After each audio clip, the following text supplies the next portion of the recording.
महाराष्ट्रातील 16 शहरांमध्ये उद्या मॉक ड्रिल होणार आहे। मुंबई, ठाणे, पुण्यासह 16 शहरांमध्ये हे मॉक ड्रिल केलं जाईल। नाशिक जिल्ह्यात 3 ठिकाणी मॉक ड्रिल होणार आहे। नाशिक, मनमाड आणि सिन्नरमध्ये हे मॉक ड्रिल केलं जाईल। देशातील 259 शहरांमध्ये उद्या मॉक ड्रिल होणार आहे।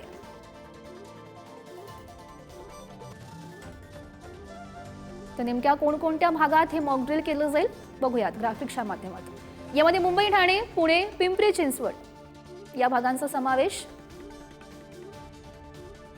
छत्रपती संभाजीनगर, उरण, भुसावळ, तारापूर, नाशिक, रायगड, नागोठाणे, रत्नागिरी, सिंधुदुर्ग, मनमाड, सिन्नर, वायशेत। तर मॉक ड्रिलच्या पार्श्वभूमीवर राज्य सरकार आता हाय अलर्ट मोडवर आल्याचं बघायला मिळत आहे। प्रशासनाकडून सर्व यंत्रणांना अलर्ट राहण्याच्या सक्त सूचना देण्यात आलेल्या आहेत। राज्य सरकारकडून अंतर्गत पातळीवर हालचालींना सुद्धा वेग आलाय। पालकमंत्र्यांसह सर्व मंत्र्यांना प्रशासनासोबत संपर्कात राहण्याचे निर्देशही मिळाल्याचं बघायला मिळत आहे। महत्त्वाची अपडेट सध्या आपण ही बघू शकतोय। उद्या हे मॉक ड्रिल पार पडेल आणि त्यामुळे राज्य सरकार आता हाय अलर्ट मोडवर आल्याचं बघायला मिळत आहे। आणि या संदर्भात अधिकची माहिती जाणून घेऊयात। आमचे प्रतिनिधी सुशांत सावंत सध्या आपल्या सोबत आहेत।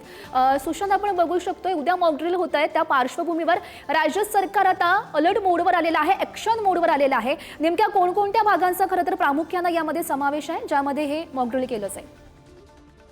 गौरी, आपण जर बघितलं असेल तर केंद्राने सर्व राज्यांना निर्देश दिल्यानंतर आता महाराष्ट्रात देखील राज्य सरकार अलर्ट झालेलं आहे आणि त्यानुसार आता सर्व मंत्री आहेत आणि प्रशासनातील महत्वपूर्ण अधिकारी आहेत, त्यांना काही सूचना ज्या आहेत त्या देण्यात आलेल्या आहेत। आणि यामध्ये आपण जर बघितलं असेल तर पालकमंत्र्यांना प्रशासनासोबत सातत्याने संपर्कात राहण्याचे निर्देश मुख्यमंत्री देवेंद्र फडणवीस यांनी दिलेले आहेत।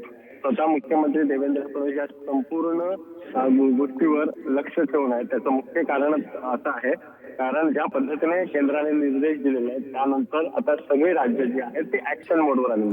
त्यात महाराष्ट्र हे आता आजपर्यंत आपण जर बघितलं असेल तर महाराष्ट्रातील काही भाग जे आहेत ते नेहमीच दहशतवाद्यांच्या रडारवर असतात। त्यामध्ये मुंबई असेल, ठाणे असेल, कोकणची किनारपट्टी असेल, हे सगळे भाग नेहमीच टार्गेटवर असतात आणि यामुळे कुठेतरी सरकार अलर्ट झालेलं आहे। प्रत्येक पालकमंत्र्यांना निर्देश दिलेले आहेत, प्रशासनासोबत तुम्ही समन्वय साधा आणि ज्या हालचाली असतील त्याकडे प्रशासनाने बारकाईने लक्ष द्यावं।